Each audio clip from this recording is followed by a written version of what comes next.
Today we will start exercise 1.3. In this exercise we will learn about decimal expansion. Decimal expansion के बारे में जानने से पहले उनके बारे में हम कंडीशंस को पढ़ेंगे कि हमारे डेसिमल एक्सपेंशन कितने टाइप्स के होते हैं, उनके बारे में पहले जानेंगे, देन उसके बाद क्वेश्चन को सॉल्व करेंगे। तो डेसिमल एक्सपेंशन हमारा 2 टाइप्स का होता है। एक होता है हमारा डेसिमल हमारा टर्मिनेटिंग और एक होता है नॉन टर्मिनेटिंग। तो पहले टर्मिनेटिंग डेसिमल एक्सपेंशन और नॉन टर्मिनेटिंग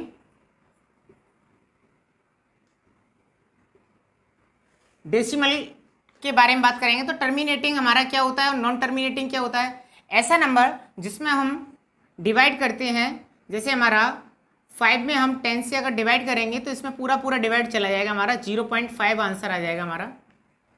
तो ऐसे डेसिमल एक्सपेंशन को हम जिसमें पूरा पूरा डिवाइड चला जाता है, आगे नहीं हमारा बढ़ेगा, उसको हम बोलेंगे टर्मिनेटिंग डेसिमल एक्सपेंशन।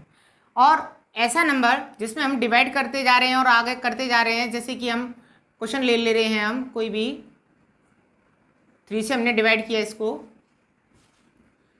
इससे हम डिवाइड करते हैं 3 को 5 से, 3 1 जा 3, 2 पॉइंट लगाया 0, 3 6 जा 18, 2 3 6 जा 18। अब क्या होगा, यहाँ से आगे बढ़ता जाएगा।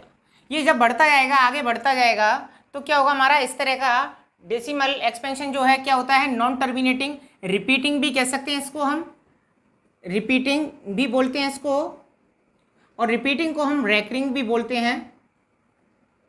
तो इसमें कोई कन्फ्यूजन वाली बात नहीं है, रिपीटिंग और रैकरिंग दोनों का ही मीन्स एक ही है। तो ये हमने यहाँ से जानना कि हमारा जब पूरा पूरा डिवाइड चला जाएगा तो हमारा टर्मिनेटिंग डेसिमल एक्सपेंशन होगा, और जब हमारा पूरा पूरा डिवाइड नहीं जाएगा, वो आगे जाता रहेगा, तो वहाँ पे होगा हमारा नॉन टर्मिनेटिंग डेसिमल एक्सपेंशन।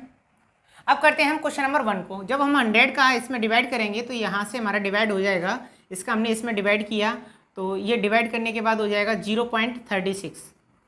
क्या इसमें अब आगे डिवाइड जाएगा? नहीं जाएगा। आप इस तरह से भी डिवाइड कर सकते हैं और आप डिवीजन मेथड से भी आप डिवाइड कर सकते हैं। तो यहाँ से ये क्या हो जाएगा हमारा 36, ये 36/100 जो है क्या है हमारा, हम यहाँ से पूरा लिख लेंगे, 36/100 इज अ टर्मिनेटिंग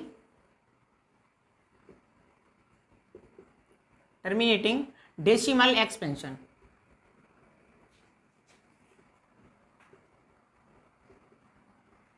हमने यहाँ से क्वेश्चन नंबर 1 को फर्स्ट को हमने सॉल्व कर लिया कि हमने देखा कि इसका इसमें हमने डिवाइड किया, डिवाइड करने के बाद क्या आ गया हमारा 0.36, क्योंकि हमारा जब 2 नंबर दिए गए होते हैं, 0 दिया गया होता है, तो हम डिवाइड करते हैं तो पॉइंट हमारा यहाँ से 2 पॉइंट्स लेफ्ट साइड आ जाता है, तो हमारा ये क्या हो गया 0.36 हो गया।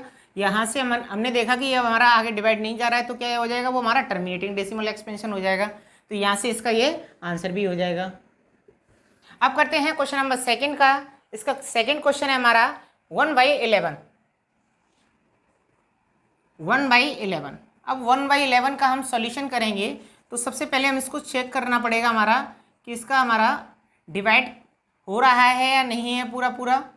तो सबसे पहले इस तरह के क्वेश्चन को तो हम डिवीजन मेथड से ही करना पड़ेगा। मैं 11 1 डिवाइड किया, हमने पॉइंट लगाया, हमने 0 बढ़ाया, अभी डिवाइड नहीं जाएगा, 0 लगाया, हमने एक और 0 बढ़ाया, 9 टाइम चलाएगा 99, यहाँ से 1 आ गया, अब ये फिर से 1 आ गया हमारा, तो एक 0 लगाया हमने, पॉइंट जब हम एक बार लगा लेते हैं तो एक 0 हम ऑटोमेटिकली अपने आप बढ़ा लेते हैं, लेकिन जब हम दूसरा 0 बढ़ाएंगे तो हमें एक 0 लगाना पड़ेगा। फिर से यहाँ से हमारा ये 9 टाइम्स चला जाएगा 99, और ये फिर से 1 आ जाएगा।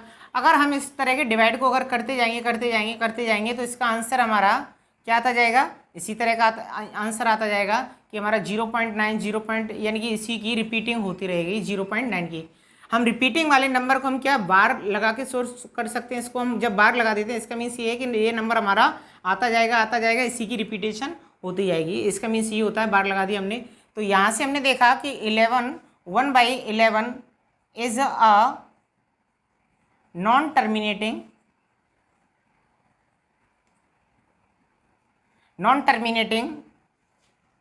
रिपीटिंग लिख सकते हैं, या फिर हम रैकरिंग भी लिख सकते हैं। नॉन टर्मिनेटिंग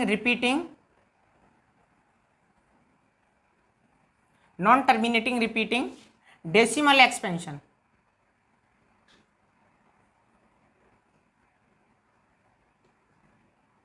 यहाँ से हमारा first and second question finish हो गया। अभी हम करते हैं इसका नेक्स्ट क्वेश्चन, थर्ड वाला क्वेश्चन करते हैं हम इसका। अभी हम करते हैं क्वेश्चन नंबर फर्स्ट का थर्ड और फोर्थ। इससे पहले हमने अभी क्वेश्चन नंबर फर्स्ट और सेकंड को फिनिश किया है। अभी हम थर्ड और फोर्थ को फिनिश करने वाले हैं और इस क्वेश्चन में भी वही प्रॉपर्टी लगानी है जो हमने क्वेश्चन नंबर 1 और 2 में लगाई थी, फर्स्ट और सेकंड में लगाई थी। तो हम सबसे पहले मिस फ्रैक्शन को किस में चेंज कर लेंगे, इम्प्रॉपर में चेंज कर लेंगे। तो ये हो जाएगा हमारा 33/8, ये हो जाएगा 32 हो जाएगा, 31, 32, 33 हो जाएगा। तो यहाँ से ये हम डिवाइड करते हैं इसका, 8 4 जा 32, 1 पॉइंट लगाएंगे हम, 0 बढ़ाया, 8 2 जा 16, 8 1 जा 8, 2 0 बढ़ाया, 8 2 जा 16, 4 आ गया रिमाइंडर। यहाँ से हमने 0 बढ़ाया और इसका इसमें डिवाइड किया 5 टाइम्स, 8 5 जा 40। यहाँ से हमारा रिमाइंडर हमारा 0 आ गया। जब हमारा रिमाइंडर 0 आ जाएगा तो हमें पता चल जाएगा कि ये हमारा कैसा एक्सपेंशन है, टर्मिनेटिंग डेसिमल एक्सपेंशन है। जब हमारा पूरा डिवाइड चला जाता है, रिमाइंडर 0 आ जाएगा तो हमारा डिवाइड ही पूरा चला जाएगा। तो इस तरह से हम लिख सकते हैं कि 4 hold 1/8 is a terminating decimal expansion, terminating decimal expansion.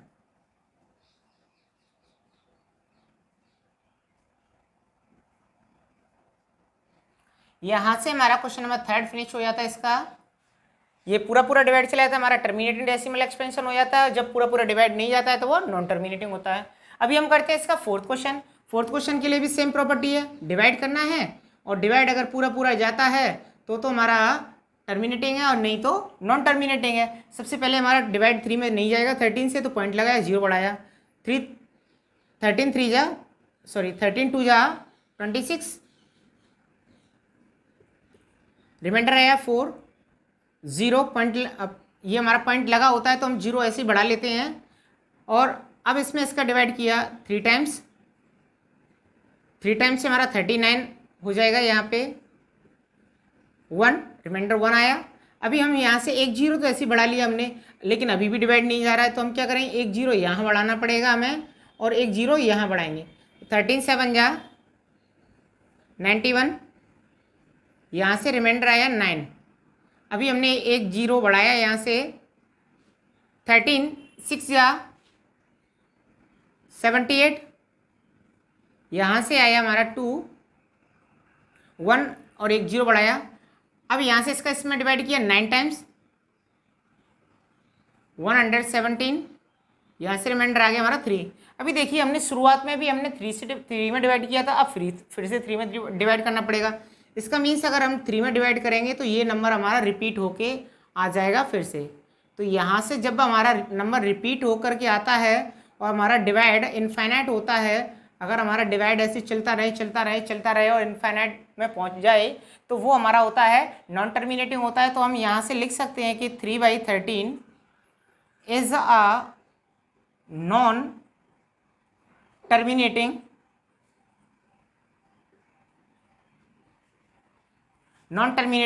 Repeating भी कह सकते हैं, रैकरिंग भी कह सकते हैं उसको, non terminating repeating decimal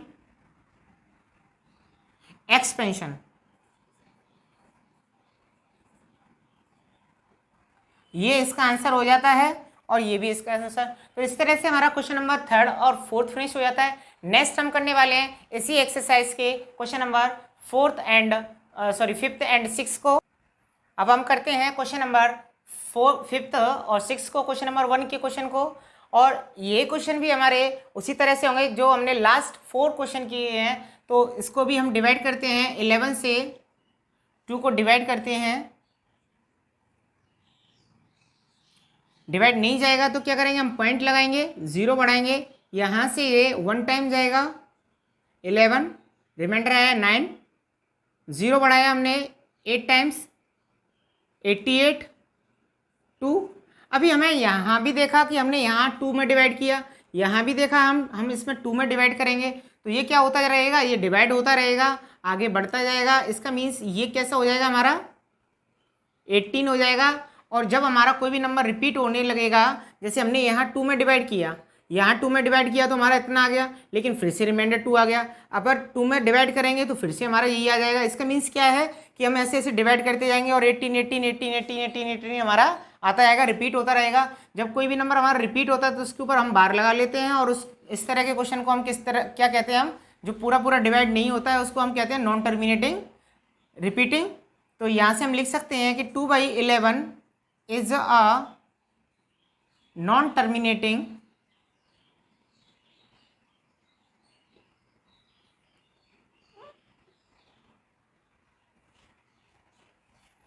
terminating repeating expansion.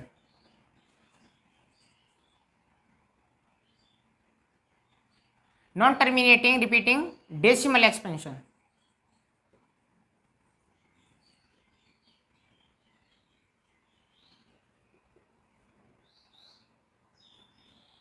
Next है हमारा ये लास्ट क्वेश्चन है क्वेश्चन नंबर 1 का, और 6 क्वेश्चन है इसका। तो हम इसको भी हम डिवाइड करते हैं 400 को, 400 से डिवाइड करते हैं 329 को, पॉइंट लगाएंगे हम, 0 बढ़ाएंगे, इसका इसमें डिवाइड किया तो ये जाएगा हमारा 8 टाइम्स 3200, रिमाइंडर आएगा हमारा 09। अब हम 0 लगाया, ये कितने बार जाएगा, 2 टाइम्स 800, यहाँ से आएगा हमारा 100। अभी हमने 0 बढ़ाया, यहाँ से फिर से 2 टाइम्स जाएगा 800, 200, और हमारा 0 बढ़ाया तो 8 5 जा, ये 4 5 जा 20 होता है, तो इट मीन्स 2000 हो गया हमारा, और ये हमारा पूरा पूरा डिवाइड चला जाएगा। इट मीन्स हमारा रिमाइंडर क्या बचेगा, हमारा 0 बचेगा। तो जब हमारा रिमाइंडर हमारा 0 आता है, पूरा पूरा डिवाइड चला जाता है, तो हम उसको क्या कह सकते हैं, टर्मिनेटिंग डेसिमल एक्सपेंशन कह सकते हैं। तो 288225, यहाँ से इसका आंसर आ गया। तो हम इसको लिखेंगे कि 329/400 इज अ टर्मिनेटिंग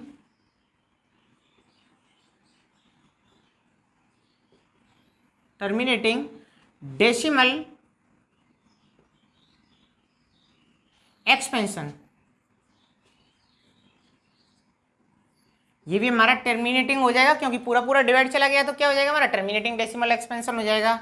तो इस तरह से आपके क्वेश्चन नंबर 1 के 1 2 3 4 5 6 क्वेश्चन फिनिश हो जाते हैं। अब हम आगे करने वाले हैं इसका सेकंड क्वेश्चन। अभी हम करने वाले हैं अपना एक्सरसाइज 1.3 का क्वेश्चन नंबर 2। इससे पहले हमने क्वेश्चन नंबर 1 के first second third fourth fifth 6 question को फिनिश किया है, और अब हम करते हैं क्वेश्चन नंबर नेक्स्ट 2 क्वेश्चन को, क्वेश्चन नंबर 2 को। तो क्वेश्चन नंबर 2 में दिया है उसने, यू नो दैट, आप जानते हो कि 1/7 की जो वैल्यू है उसने गिवन दी है कि 1/7 को अगर हम डिवाइड करेंगे तो ये एक नॉन टर्मिनेटिंग नंबर हमें मिलेगा। अब वो कह रहा है कैन यू प्रेडिक्ट, क्या आप अनुमान लगा सकते हो, क्या आप अनुमान कर सकते हो कि what the decimal expansion of, क्या आप अनुमान लगा सकते हो कि 2/7 का डेसिमल एक्सपेंशन क्या होगा, 3/7 का क्या होगा, 4/7 का क्या होगा, 5/7 का क्या होगा, 6/7 का क्या होगा। तो कर सकते हैं, हम डिवीजन मेथड से कर सकते हैं, लेकिन उसने आगे क्या बोला है, without actually doing the long division. अब उसने बोल लिया कि हम ऐसे लॉन्ग डिवीजन मेथड से तो अभी हम क्वेश्चन नंबर 1 में सीख चुके हैं कि हम अगर इस तरह का अगर नंबर दिया होता है तो हम लॉन्ग डिवीजन मेथड से हम डिवाइड करके हम इसका आंसर निकाल लेते थे। लेकिन उसने बोला कि without doing the long division method, तो कैसे करेंगे हम इसको। उसने बोला है कि इफ सो, अगर कर सकते हो तो हाउ कैसे करोगे इसको। तो इस तरह के क्वेश्चन के लिए काफ़ी अच्छा क्वेश्चन है, और इस तरह क्वेश्चन को देख के ही बच्चे छोड़ देते हैं कि ऐसे कैसे करेंगे इसको। तो समझिए, तो सबसे पहले उसने गिवन दिया है, सबसे पहले उसने क्या दिया है, 1/7 का वैल्यू दिया है उसने, 1/7 का वैल्यू दिया है 0.14285 ये वैल्यू दी है उसने। हमें फाइंड किस किस का करना है उसको पहले हम नोट डाउन कर लेते हैं। 2/7 का फाइंड करना है, 3/7 का फाइंड करना है, 4/7 का फाइंड करना है, 5/7 का फाइंड करना है, एंड 6/7 का फाइंड करना है। हमने सबको लिख लिया। हमारे पास 1 2 3 4 5 नंबर हैं जिनका वैल्यू हमें फाइंड करना है। अब मैं 2/7 को ऐसे भी तो लिख सकता हूँ 2 मल्टीप्लाई 1/7 लिख सकता हूँ या नहीं, क्योंकि मैं इसमें मल्टीप्लाई करूँगा तो 2 बन जा 2 हो जाएगा मेरा, और ये 7 है तो मैं इसको ऐसे भी लिख सकता हूँ। और इसको क्या लिख सकता हूँ 3 मल्टीप्लाई 1/7, इसको मैं लिख सकता हूँ 4 मल्टीप्लाई 1/7, इसको लिख सकता हूँ मैं 5 मल्टीप्लाई 1/7 एंड इसको लिख सकता हूँ 6 मल्टीप्लाई 1/7। ये हो गया मेरा 6 मल्टीप्लाई 1/7। अभी हम एक चीज़ जानते हैं, 2 तो है ही हमारा, 2 लिख दिया। हमें इसकी वैल्यू पता है, 1/7 की वैल्यू क्या है हमारे पास 0.14285 ये मल्टीप्लाई हम ये इसकी वैल्यू दी है, 2 की वैल्यू तो 2 आ गई हमारी, इसकी वैल्यू ये दी गई है तो हमने पुट कर दी। अब इसका सॉल्यूशन कर देंगे हम। ऐसे ही हम 3 दिया है हमारा, 1/7 की वैल्यू हमें पता है क्या दी है 0.142857। अब इसमें भी हमने 4 का मल्टीप्लाई करना है, वही वैल्यू दी है क्योंकि हम 1/7 के रूप में उसको तोड़ लिया है। ऐसे ही हम इसको तोड़ लेंगे, इसको भी हम मल्टीप्लाई कर दें 142857 is equal to and 6 multiply 0.142857। अभी हमारा क्या बचा है, ओनली मल्टीप्लाई करना बचा है। क्या हमने लॉन्ग डिवीजन मेथड किया? नहीं किया, लेकिन हमें फिर भी आंसर मिल जाएगा बिना लॉन्ग डिवीजन। कैसे मिला हमें? क्योंकि उसने एक वैल्यू दी गई थी, उसी वैल्यू के बेसिस पे ही हम इसके सबके आंसर निकाल सकते हैं। डायरेक्टली हम नहीं निकाल सकते थे। अगर वो कहता कि डायरेक्टली अगर ये नहीं दिया है और आप इनका लॉन्ग डिवीजन मेथड से आंसर निकालिए तो नहीं निकाल पाते हम। उसने ये दिया गया था, इस वजह से हम निकाल रहे हैं हम। तो अब हम इसका मल्टीप्लाई करते हैं, 2 7 जा 14 कैरी 1, 2 5 जा 10 एंड 1 11 कैरी 1, 2 8 जा 16 1 17 कैरी 1, 2 2 जा 4 एंड 5 4 2 जा 8 एंड 2 1 जा 2। ये मेरा वैल्यू आ गया इसका पहले वाले का। नेक्स्ट है मेरा 3 का मल्टीप्लाई करना है, 3 7 जा 21 कैरी 2, 3 5 जा 15 और 2 17 कैरी 1, 3 8 जा 24 और 1 5 25 हो गया मेरा कैरी 2, 3 2 जा 6 और 2 8, 3 4 जा 12 कैरी 1 और 3 1 जा 3 और 3 1 और 1 4। ये मेरा वैल्यू आ गया नेक्स्ट वाले का। अभी नेक्स्ट है मेरा, इसका मल्टीप्लाई करना है मुझे 4 का, 4 7 जा 28, 5 4 जा 22, 5 4 जा 20 और 2 22, 2 8 5 8 4 जा 32 और 2 34, 3 आ गया, 4 2 जा 8 9 10 11 कैरी 1, 4 4 जा 16 1 17 कैरी 1, 4 1 जा 4 एंड 1 5। तो ये हो गया मेरा। यहाँ से नेक्स्ट है मेरा, नेक्स्ट में 5 में मल्टीप्लाई कर रहा हूँ मैं, 5 का 7 में मल्टीप्लाई कर रहा हूँ, 5 7 जा 35 3, 5 5 जा 25 8 2, 5 8 जा 42, ये 2 कैरी भी मैंने ऐड कर दिया एक ही साथ 42 हो गया मेरा, 5 2 जा 10 14 कैरी 1, 5 4 जा 20 21 1 2 5 1 जा 5 और 2 7। नेक्स्ट है मेरा 6 का मल्टीप्लाई, 6 का मल्टीप्लाई किया, 6 7 जा 42 4, 6 5 जा 30 34 3, 8 6 जा 48 51 5, 6 2 जा 12 5 7 17 कैरी 1, 6 4 जा 24 25 2, 6 1 जा 6 एंड 8। इस तरह से मैंने सबके आंसर निकाल लिए और यहाँ से इनके सबके सॉल्यूशन भी हो गए मेरे।